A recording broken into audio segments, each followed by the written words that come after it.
চলে আসে। আর তখন সে বলতে থাকে, কে আমার বাচ্চাদের নিয়ে গেছে? আমি ছাড়বো না। আমার সন্তানদের গায়ে হাত কে দিয়েছে? মাটি কাঁপছে কেন গো?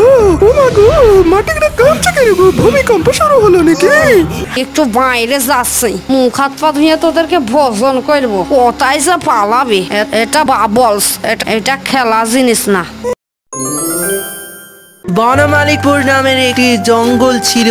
সেই জঙ্গলে অনেক পশু পাখিরা বসবাস করত এবং অনেক নানা ধরনের মায়াবী জীবও বসবাস করত। সেই জঙ্গলের একটি গাছের কুটুরে বাস করত একটি নাগিনী। তার নাম ছিল সঙ্গিনী। তার দুটো সন্তান ছিল। তারা দেখতে অনেক মিষ্টি ছিল। কি সুন্দর সুন্দর তাদের সবুজ রঙের চোখ। মা তাদেরকে হারাবার জন্য খুব ভয় করত। তাই তার মা তাদেরকে রেখে দিয়ে নিজে একাই সাপের রূপ ধরে খাবার সংগ্রহ করতে যেত। এমনই একদিনের কথা, তার মা নাগিন খাবার সংগ্রহ করতে গিয়েছিল। তখনই জঙ্গলে একবার তুফান চলে আসে। সেই তুফানের মধ্যে দিয়ে একটা অক্টোপাস চলে আসে এবং অক্টোপাসটা কিছুক্ষণ পরে বুঝতে পারলো সে জঙ্গলের মধ্যে পৌঁছে গিয়েছে এবং জলও শুকিয়ে গেছে। তখন সে বলল, আরে আরে, আমি এটা কোথায় পৌঁছেছি? এই তো দেখে একটা জঙ্গল। আমি ওই ভাড়ে থেকে একদম জঙ্গলে পুষতে গেছি যে, এখন আমি খাবো কি? ওই যে ওখানে গাছে কুটোর দেখতে পাচ্ছি, যাই যে দেখে আসি কিছু খাবারের ব্যবস্থা হয় কিনা। অক্টোপাস ওদিক দিয়ে যাচ্ছিল। তখন ওই গাছের কুটুরের মধ্যে একটি ছোট্ট ফুটো ছিল। তখন সে টুকি মেরে দেখছিল। তখনই সে দেখতে পায় সেখানে দুটো ছানা, তাও আবার সাপের। অক্টোপাস এই দৃশ্য দেখে একদম বেহুশ হয়ে পড়ে যায়। বেহুশ হলে চলবে না যে, কত ভালো ভালো খাবার, তাড়াতাড়ি যাই। বলে অক্টোপাসটি এক লাফ মেরে গাছের কুটুরে ঢুকে পড়ে। বাঁচাও বাঁচাও, গাছা আমাদেরকে আক্রমণ করেছে। কোথায়? বাঁচাও বাঁচাও। তোদেরকে এবার কে বাঁচাবে রে? আমার পেটটা তো ভোকে গুড় গুড় করছে। আজ তোদের দুটোকে একদম জমিয়ে খাবো। এই দিদি, এই দেখ দেখ, ওর মাথাটা কেমন দেখতে। এমন প্রাণী তো বাপের জন্ম থেকে রে দিদি। এই কি বললি রে তুই? তোরা আমাকে নিয়ে মস্করা করছিস? ও দিদি গো, কি বললাম গো। ও দিদি, এবার কি হবে গো? অক্টোপাস তো খেপে গেছে। তোরা বড্ড চালাক। তোদেরকে আমি এইখানে খাবো না কু, তোদেরকে ওই যে ওই পাশে নিয়ে যেয়ে খাবো। চল। এই বলে অক্টোপাস মুখের মধ্যে দিয়ে একটি বাবলস প্রকাশিত করে। সেই বাবলসটির মধ্যেই দুটো সাপের ছানাকে বন্দি করে নেয়। ডুডুডু।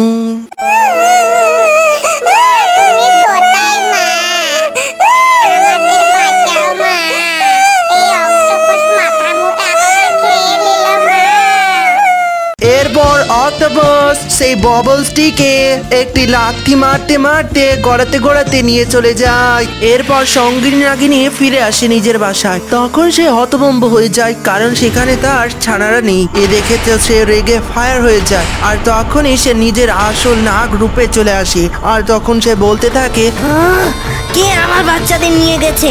আমি ছাড়বো না। আমার সন্তানদের গায়ে হাত কে দিয়েছে? আমার বিষে তাকে একদম নীল করে দেব, ছাই করে দেব। এই বলে নাগিনী সাপ হয়ে যায় আর সাপ হয়ে মাটির নিচ দিয়ে প্রবেশ করে পাতাল দরজা দিয়ে যেতে থাকে প্রতিশোধের উদ্দেশ্যে।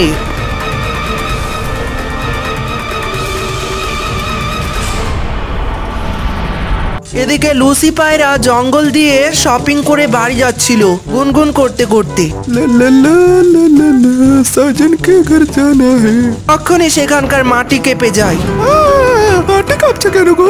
ও মা গো, মাটিটা কাঁপছে কেন গো? ভূমিকম্প শুরু হলো নাকি? এই কবিতর, তোকে আজকে আমি ছাড়বো না রে, ছাড়বো না। তোরা আমার ছানাদেরকে নিয়ে গেছিস না, এই নিয়ে। এরপর সঙ্গিনী নাগিনী একটা ফস করে ছবল মেরে দেয় কবিতরটাকে, আর কবিতরটা ওখানে বিষে নীল হয়ে যায়। ও মা গো! আর সঙ্গিনী নাগিনী ওদিকে পাতাল পথের দিকে আবার রওনা দেয়। আর এই দৃশ্যটা একটি ইন্দুর পাশে থেকে সবটা দেখে নিয়েছিল। তখন ওই ইন্দুরটি মনে মনে ভাবে এই নাগিনীকে আটকানোর কি উপায় আছে, কারণ এদিকে মুন্নি পাখি তার জলের কলস নিয়ে জল আনতে যাচ্ছিল। তখন এসে দেখে তার চাচাতো বোন ওখানে বিষে নীল হয়ে পড়ে আছে। ও মা গো, আমার বোনটা তো দেখে একদম বিষে নীল হয়ে গেছে। কে মেরেছে গো আমার বোনটাকে? তার যেন ভালো না হয়। আমি যাই, তাড়াতাড়ি মহারাজের কাছে যাই, যে একটা দেখি কি হয়। মুন্নি যখন যাচ্ছিল তখনই ওই ইন্দুরটি দেখতে পায়। ইন্দুরটি তখন মুন্নিকে বলে, ওগো মুন্নি, আমি সব জানি গো, এখানে কি হয়েছিল গো। এমন কি হয়েছে গো যাই তুমি বলতে একদম লস ভয় পাচ্ছ? হ্যাঁ, আর তোমার জানটা তো লাফাচ্ছে কেন? তবে আর বলছো কি, এখানে তো এক দুষ্ট নাগিনী এসেছিল, সেই তোমার বোনকে এভাবে বিষে নীল করে দিয়েছে, তাই আমার জানটা ধরম ধরম করছে। ওরে বাবা রে, তাড়াতাড়ি মহারাজের কাছে যাই, না হলে নাগিন তো সবাইকে মেরে ফেলবে। দাঁড়াও দিদি দাঁড়াও, আমিও যাবো তোমার সঙ্গে। এরপর এদুর আর মুন্নি দুজন মিলে যেতে থাকে মহারাজের কাছে। আর এদিকে অক্টোপাস সেই ছানা দুটিকে নিয়ে সেই বলের মধ্যে বন্দি করে একটি গাছের গোড়ালিতে রেখে দেয়। আর তখন সে বলল, আমি একটু বাইরে যাচ্ছি, মুখ হাত পা ধুয়ে তোদেরকে ভোজন করবো, কোথায় যে পালাবি? এটা বাবলস, এটা খেলা জিনিস না। আর এদিকে ইঁদুর আর মুন্নি মহারাজের কাছে বিচার অভিযোগ করলো। মহারাজ, আমাদের জঙ্গলে যে একটা দুষ্টু নাগিনী সব পশু পাখিকে মেরে ফেলছে, আপনি একটা কোনো ব্যবস্থা করুন মহারাজ। কেন মেরে ফেলেছে? আমার নাম হচ্ছে জাম্বু, করে দেব কাম্বু। সে তো আমি জানি না মহারাজ, আপনি একটু আপনার জাদু আয়নায় দিয়ে দেখুন না। ঠিক আছে, জাম্বুরা। কি এই তো দেখছি অক্টোবরের নাগিনীর ছানা দুটোকে নিয়ে খাওয়ার জন্য প্রস্তুতি নিচ্ছে গো। এবার যে কি করি? হ্যাঁ, আমার নাম জাম্বু, এবার দেখ কি করি।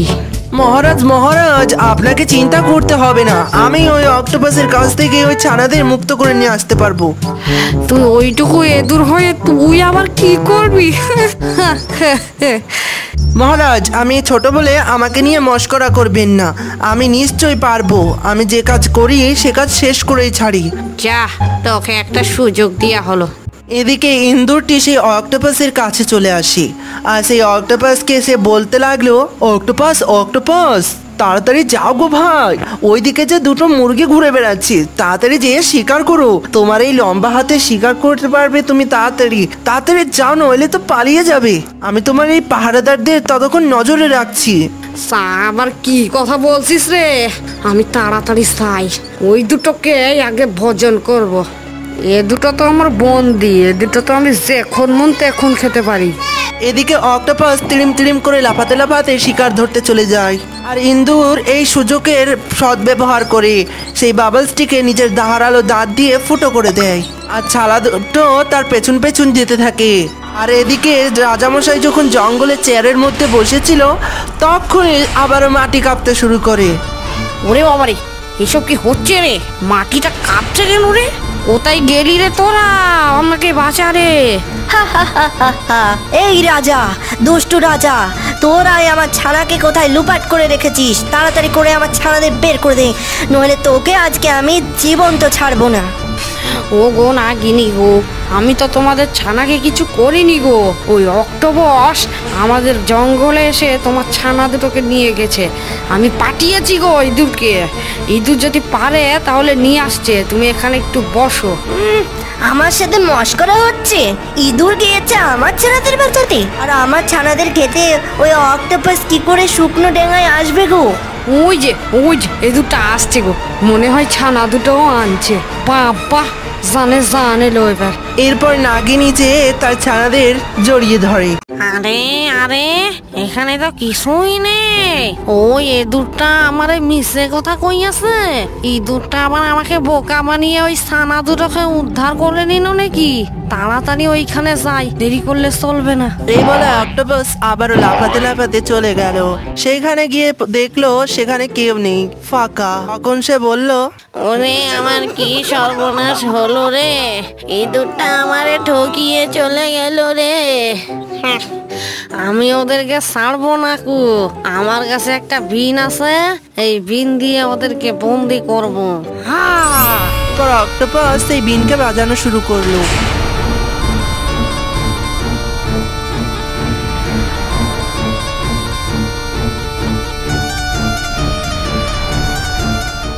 আর এদিকে সেই দুটো ছানা জঙ্গলে ছুপন ছুপাই খেলছিল। তখন একটি ছানা বলল, 1 2 3 আসছি গো দিদি, আমি কোথায় লুকিয়েছো?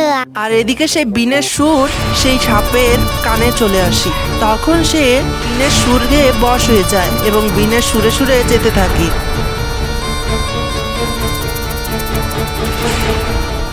এদিকে তার বোন জঙ্গলে ঝোপের আড়ালে লুকিয়েছিল, তাই সে বিনের সুর শুনতে পায়নি।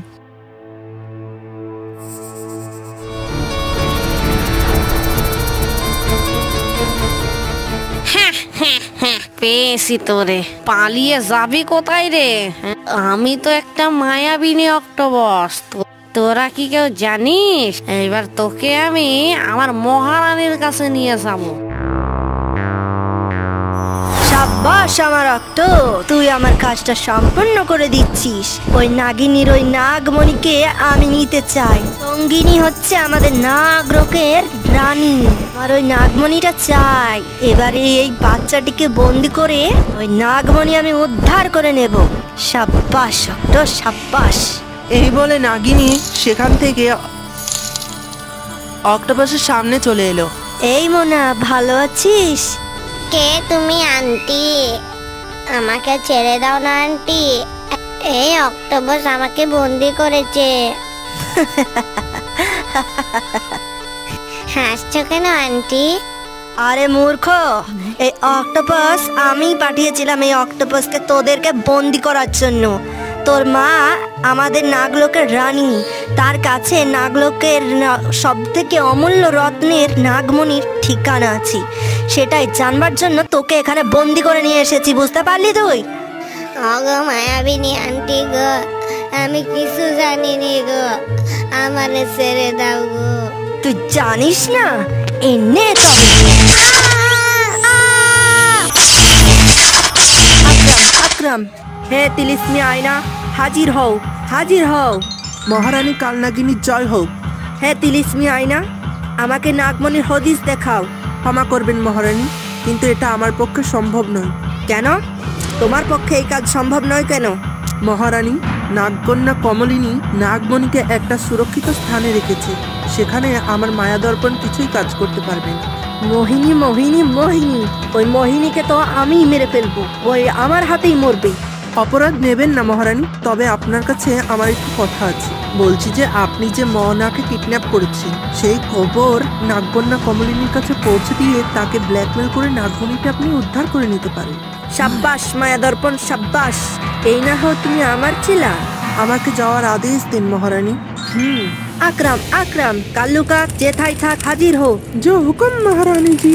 তুই এক্ষুনি যা নাগকন্যা কমলিনীর কাছে গিয়ে সন্দেশটা পৌঁছে দিয়ে আয় যে তার সন্তান আমার হাতে বন্দি রয়েছে। যজ্ঞা মহারানী। এই বলে কালো কাক চলে গেল সন্দেশ পৌঁছাতে।